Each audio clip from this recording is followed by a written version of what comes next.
দীর্ঘ এক বছরেরও বেশি সময় পর বাংলাদেশের কারাগার থেকে মুক্তি পেয়ে নিজের দেশের মাটি ভারতের ত্রিপুরায় পা রাখলেন অজিত বিশ্বাস এবং সমীর দাস নামে দুই ব্যক্তি। সোমবার ত্রিপুরা খোয়াই জেলার পহরমুড়া ভারত বাংলাদেশ আন্তর্জাতিক সীমান্ত দিয়ে বর্ডার গার্ড বাংলাদেশ তাদের ভারতীয় সীমান্তরক্ষী বাহিনীর হাতে তুলে দেয়। খোয়াই মোহনপুরের গোপালনগর গ্রামের বাসিন্দা অজিত বিশ্বাস এবং সমীর দাস গত বছর ভারত বাংলাদেশ আন্তর্জাতিক সীমান্ত সংলগ্ন নিজেদের কৃষি জমিতে কাজ করতে গিয়ে অসাবধানতা বশত আন্তর্জাতিক সীমানা অতিক্রম করে ফেলেছিলেন। সেই সময় তাদের আটক করে বাংলাদেশের সীমান্তরক্ষী বাহিনী এবং আইনি প্রক্রিয়ার মাধ্যমে তাদের কারাবাস শুরু হয়।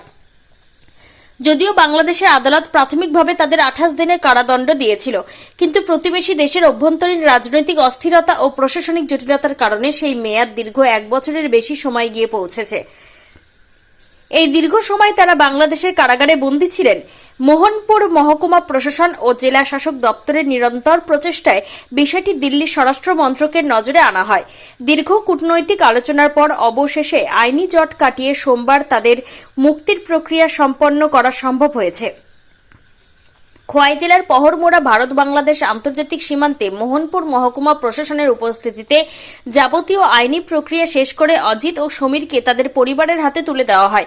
দীর্ঘ প্রতীক্ষার পর প্রিয়জনদের ফিরে পেয়ে পরিবারগুলোতে খুশির জোয়ার বইছে। তবে খোয়াই জেলা প্রশাসনের পক্ষ থেকে জানানো হয়েছে যে নথিপত্রের নামের অমিল থাকার কারণে আরও একজন ভারতীয় নাগরিক এখনও বাংলাদেশের কারাগারে বন্দী রয়েছে। খুব শীঘ্রই তাকেও ফিরিয়ে আনা সম্ভব হবে বলে আশা প্রকাশ করেছে সংশ্লিষ্ট দপ্তর। প্রশাসন ও বিএসএফ জওয়ানদের এই তৎপরতাকে সাধুবাদ জানিয়েছেন স্থানীয় খোয়াই জেলার সকল বাসিন্দারা। Additional sub divisional magistrate Mohanpur sub division, আমাদের মোহনপুর সাব ডিভিশনে গোপালনগর একটা জায়গা আছে, সেখানে যে আমাদের বর্ডার ফেন্সিংয়ের যে গেট ছিল, সেই গেট দিয়ে আমাদের যে গোপালনগরের একজন বাসিন্দা, বাকি দুজন রানীর খামার বাড়ি ওদের, ওরা আমাদের হেড অফ ফেন্সিং যে ওদের জায়গা ছিল কৃষি জমি, সেখানে ওরা গিয়েছিল কৃষি জমিতে নিজের। তো সেখান থেকে ওদেরকে যে বিডিআর ছিল তারা ধরে নিয়ে যায়। তো তারপর আমরা যখন খবর পাই বিষয়টা, আমরা জিএ পলিটিক্যালের সাথে যোগাযোগ করি ফ্রম থ্রু ডিএম অফিস। সেখান থেকে আমাদের মিনিস্ট্রি অফ হোম অ্যাফেয়ার্সের সাথে যোগাযোগ হয়, সেখান থেকে তাদের রিলিজের বিষয়টা আজকে আসে। তো আজকে তাদেরকে বিডিআর বা বিজেপি যেটাই বলেন, ওরা আমাদের কাছে হ্যান্ড ওভার করেছে। ওদের নামটা বলুন।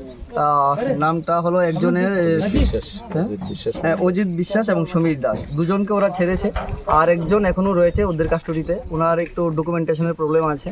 তা ওনার নাম বিভিন্ন কাগজপত্রে একটু অন্যরকম, ওই বিষয়টা আমরা ভেরিফাই করে আবার পাঠিয়ে দেবো, তারপর ওনারটাও হয়ে যাবে। স্যার কোথায়, কোন জায়গা দিয়ে তাদেরকে রিকভারি করলেন? মোহনপুর গোপালনগর না, পাহাড়মোড়া দিয়ে তাদেরকে রিলিজ করা হয়েছে। মানে খোয়াই পহরমোড়া দিয়ে? হ্যাঁ, খোয়াই পাহাড়মোড়া দিয়ে। কতদিন আসিল স্যার বাংলাদেশে? এটা প্রায় এত না, আরো কম, এক বছরেরও কম হবে। এখন তাদের কি করা হবে? কাছে যা খবর আছে স্যার, তো ওদের 28 দিন সাজা হয়েছিল। তো দীর্ঘ 28 দিন সাজার পরে আজকে প্রায় এক বছর ধরে এখানে, এটা বিষয়টা যদি একটু ক্লিয়ার। এই বিষয়টা একটু দেখে বলতে হবে, এটা আমার জানা নেই। এখন তাদের কি করা হবে? এখন তো তাদেরকে তাদের পরিবারের হাতে হ্যান্ড ওভার করে দেওয়া হবে। ধন্যবাদ।